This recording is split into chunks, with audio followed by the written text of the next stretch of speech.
நுவரெலியா மாவட்ட உள்ளூராட்சி மன்றங்களுக்கான கட்டுப்பணம் அனுஷா சந்திரசேகரன் தலைமையில் செலுத்தப்பட்டது. இன்றைய தினம் நுவரெலியா தேர்தல் திணைக்களத்தில் சட்டத்தரணி அனுஷா சந்திரசேகரன் தலைமையில் சந்திரசேகரன் மக்கள் முன்னணி, அண்ணா சந்திரசேகரன் தொழிலாளர் முன்னணியை பிரதிநிதித்துவப்படுத்தி நுவரெலியா மாவட்டத்தில் அமைந்துள்ள பல சபைகளுக்கும் ஜனநாயக தேசிய கூட்டணியின் தபால்பட்டி சின்னத்தில் போட்டியிடுவதற்காக கட்டுப்பணம் செலுத்தப்பட்டது. இதன்போது ஊடகங்களுக்கு கருத்து தெரிவித்த அனுஷா சந்திரசேகரன், இம்முறை உள்ளூராட்சி சபை தேர்தலில் எங்களுடைய தனித்துவத்தை நிரூபிப்பதற்காகவும் புதிய இளைஞர்களுக்கான வாய்ப்பை வழங்குவதற்காகவும் புதிய வேட்பாளர்களுக்கான வாய்ப்புகளை வழங்குவதற்காகவும் நாம் தனித்துவமாக தபால்பட்டி சின்னத்தில் இம்முறை நுவரெலியா மாவட்டத்தில் களமிறங்க தயாராக இருக்கிறோம்.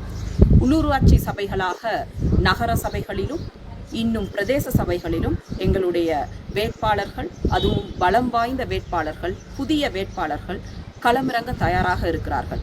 இதன் மூலமாக உள்ளூராட்சி சபைகளில் எங்களுடைய பிரதிநிதித்துவத்தை பெற்று அதன் மூலமாக மலையக மக்களுக்கு எங்களால் முடிந்த சேவைகளை செய்ய தயாராக இருக்கிறோம்.